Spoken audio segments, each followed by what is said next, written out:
আপনারা শুনছেন radio সারাবেলা 98.8 FM।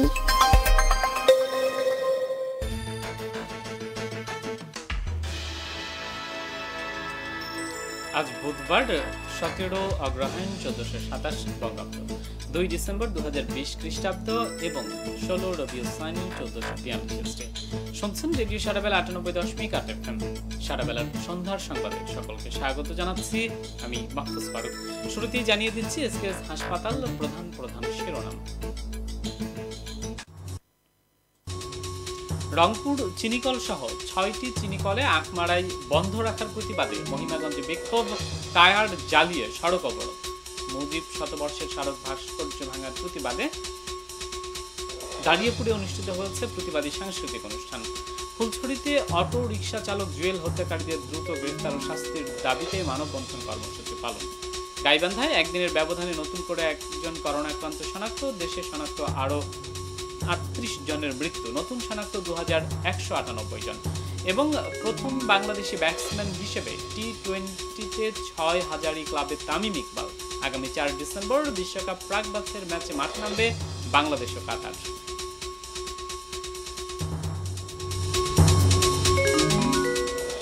শুনছিলেন শিরোনাম। এই সংবাদটি 98.8 FM সম্প্রচারের পাশাপাশি সরাসরি প্রচারিত হচ্ছে www.radiosarabela.fm এবং রেডিও সারাবেলা অ্যাপ থেকে। এছাড়া দেখতে পাচ্ছেন আমাদের একমাত্র অফিসিয়াল ফেসবুক পেজ ও ইউটিউব চ্যানেল রেডিও সারাবেলা 98.8 FM এ। রংপুর চিনিকল সহ 6টি চিনিকলে আখ মারাই বন্ধ রাখার প্রতিবাদে মহিমাগঞ্জের সড়ক অবরোধ করে বিক্ষোভ করেছেন সহস্রাধিক আখ চাষী ও শ্রমিক কর্মচারীরা। আজ সকাল 9:30 থেকে বেলা 11টা পর্যন্ত গোবিন্দগঞ্জ মহিমাগঞ্জ সড়কের চিনিকলের সামনের কয়েকটি স্থানে টায়ার জ্বালিয়ে সড়ক অবরোধ করে রাখেন তারা। এ সময় উভয় দিক থেকে যানজটের সৃষ্টি হয়।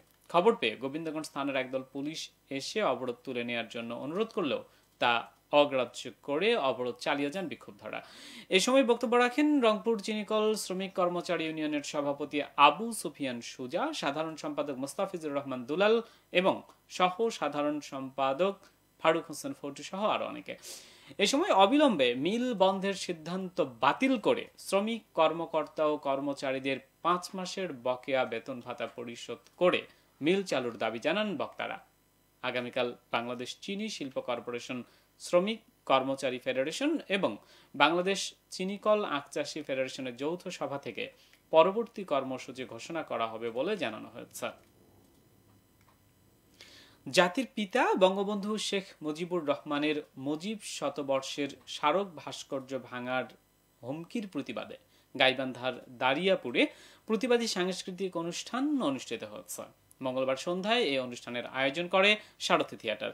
এ সময় হুমকির প্রতিবাদে বক্তব্য রাখেন ঘাগোয়া ইউনিয়ন পরিষদের চেয়ারম্যান আমিনুর জামান রিঙ্কু, সমাজসেবক মঞ্জুর আলম মিঠু ও থিয়েটারের সাধারণ সম্পাদক জুলফিকার চঞ্চল। এরপর আবৃত্তি, গান ও নাটক পরিবেশন করা হয়। ফুলছড়িতে অটো রিকশা চালক জুয়েল হত্যাকারীদের দ্রুত গ্রেফতার ও শাস্তির দাবিতে মানববন্ধন কর্মসূচি পালন করা হচ্ছে। আজ সকালে গাইবান্ধা বালাসীঘাট সড়কের একাডেমি বাজার এলাকায় ঘণ্টাব্যাপী এই মানববন্ধন কর্মসূচি পালন করেন এলাকাবাসী। এ সময় বক্তব্য রাখেন উপজেলা পরিষদের সাবেক চেয়ারম্যান হাবিবুর রহমান, কঞ্চিপাড়া ইউনিয়ন পরিষদের চেয়ারম্যান লিটন মিয়া, অধ্যক্ষ রাশেদুজ্জামান রখন সহ আরো অনেকে। মানববন্ধন চলাকালে অবিলম্বে হত্যাকারীদের গ্রেফতার করে দ্রুত শাস্তি ও ছিনতাইকৃত অটোরিকশাটি উদ্ধারের দাবি জানান বক্তারা। এর আগে গত 26 নভেম্বর রাতে অটোরিকশা নিয়ে বাড়ি থেকে বের হয়ে আর ফিরে আসেনি অটো চালক জুয়েল মিয়া।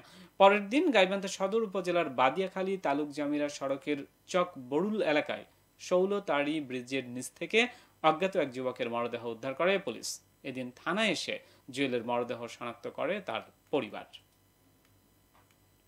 পার্বত্য চট্টগ্রাম সহ দেশের সর্বত্র শান্তি বজায় রাখতে সরকার বদ্ধপরিকর। আজ পার্বত্য শান্তি চুক্তি স্বাক্ষরের 23 বছর পূর্তি উপলক্ষে দেয়া বাণীতে একথা জানিয়েছেন প্রধানমন্ত্রী শেখ হাসিনা। সরকার প্রধান বলেন, দেশের সার্বিক উন্নয়ন অগ্রযাত্রায় এ অঞ্চলের জনগণ সম অংশীদার। বিশ্ব ইতিহাসে এটি একটি বিরল ঘটনা। এই চুক্তির মাধ্যমে পার্বত্য চট্টগ্রাম অঞ্চলের দীর্ঘদিনের জাতিগত হানাহানি বন্ধ হয়। অনগ্রসর ও অনুন্নত পার্বত্য অঞ্চলে প্রতিষ্ঠিত হয় শান্তি ও উন্নয়নের ধারা। ইউনেস্কো শান্তি পুরস্কার অর্জন এই চুক্তির আন্তর্জাতিক স্বীকৃতির স্মারক। ভবিষ্যতেও পার্বত্য শান্তি চুক্তির পূর্ণ বাস্তবায়নের সবার সহযোগিতা কামনা করেন সরকার প্রধান শেখ হাসিনা। গাইবান্ধায় একদিনের ব্যবধানে নতুন করে একজন করোনা আক্রান্ত শনাক্ত হয়েছেন। এ নিয়ে জেলায় আক্রান্তের সংখ্যা দাঁড়ালো 1331 জনে। এদের মধ্যে 14 জনের মৃত্যু হয়েছে। নতুন 16 জন সহ এখন পর্যন্ত সুস্থ হয়েছেন 1256 জন। এদিকে দেশে করোনায় একদিনের ব্যবধানে নতুন করে 38 জনের মৃত্যু হচ্ছে। এ নিয়ে মোট মৃতের সংখ্যা বেড়ে দাঁড়ালো 6713 জনে। অপরদিকে একদিনের ব্যবধানে করোনা শনাক্ত হচ্ছেন 2198 জন। এ নিয়ে দেশে মোট শনাক্ত হলো 4,69,423 জন। এ সময়ের মধ্যে সুস্থ হয়েছেন 2562 জন। এ নিয়ে মোট সুস্থ হলেন 3,85,786 জন। চলতি মাসের শেষ দিকে দেশের উত্তর উত্তর পূর্বাঞ্চল ও মধ্যাঞ্চলে 1 থেকে 2টি মৃদু মাঝারি শৈত্যপ্রবাহ বয়ে যেতে পারে বলে জানিয়েছে আবহাওয়া অধিদপ্তর। এদিকে দক্ষিণ পশ্চিম বঙ্গোপসাগর ও তৎসংলগ্ন এলাকায় বুড়েভি নামে একটি ঘূর্ণিঝড় সৃষ্টি হয়েছে। এটি আরও ঘনীভূত হতে পারে। ঘূর্ণিঝড় নিভারের বিদায়ের রেশ না কাটতেই বঙ্গোপসাগরে এর আগমন ঘটল। আজ সকালে এই তথ্য জানিয়েছেন আবহাওয়া অধিদপ্তর। এবার খেলার প্রসঙ্গ।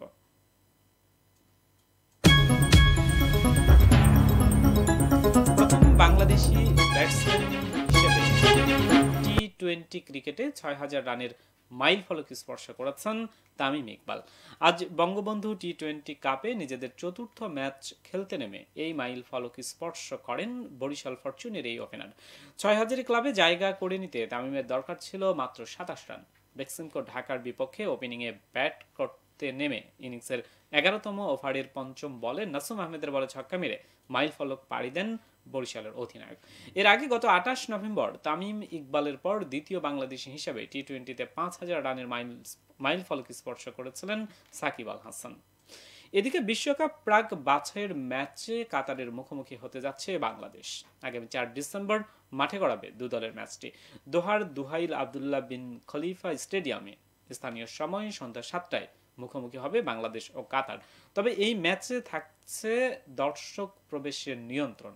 জানা গেছে এই স্টেডিয়ামে দর্শক ধারণ ক্ষমতা 10,000, কিন্তু মাঠে প্রবেশ করানো হবে মাত্র 2000 দর্শককে। কাতার স্বাস্থ্য কর্তৃপক্ষ ধারণ ক্ষমতার 20 ভাগ দর্শককে খেলা দেখার অনুমতি দিয়েছে। দর্শকদের আসা যাওয়ার জন্য এই স্টেডিয়ামে রয়েছে 25 টিকিট। এখনকার মতো সংবাদ এই পর্যন্তই। শেষ করার আগে এসকেএস হাসপাতাল প্রধান শিরোনামগুলো জানিয়ে দিচ্ছি আরো একবার। রংপুর চিনিকল সহ 6টি চিনিকলে আখ মারাই বন্ধ রাখার প্রতিবাদে মহিমাগঞ্জে বিক্ষোভ, টায়ার জ্বালিয়ে সড়ক অবরোধ। মুজিব শতবর্ষের স্মারক ভাস্কর্য ভাঙার হুমকির প্রতিবাদে দাঁড়িয়াপুরে অনুষ্ঠিত হচ্ছে প্রতিবাদী সাংস্কৃতিক অনুষ্ঠান। ফুলছড়িতে অটোরিকশা চালক জুয়েল হত্যাকারীদের দ্রুত গ্রেফতার ও শাস্তির দাবিতে মানববন্ধ কর্মসূচি পালন। গাইবান্ধায় একদিনের ব্যবধানে নতুন করে একজন করোনাক্রান্ত শনাক্ত।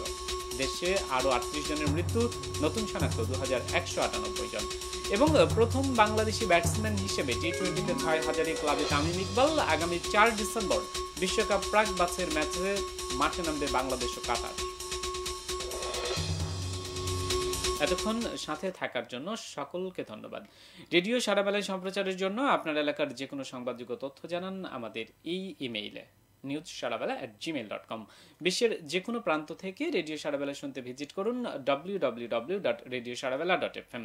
স্মার্টফোনে আরো সহজে রেডিও সারাবেলা শুনতে গুগল প্লে স্টোর থেকে ডাউনলোড করুন রেডিও সারাবেলা অ্যাপ। এছাড়া সন্ধ্যার সংবাদটি দেখতে পাচ্ছেন আমাদের একমাত্র অফিসিয়াল ফেসবুক পেজ ও ইউটিউব চ্যানেল রেডিও সারাবেলা 98.8 FM এ। আমাদের পরবর্তী সংবাদ প্রচারিত হবে রাত 9:45। সকলকে শোনার আমন্ত্রণ জানিয়ে এখনকার মতো বিদায় নিচ্ছি আমি মাহফুজ ফারুক। আল্লাহ হাফেজ।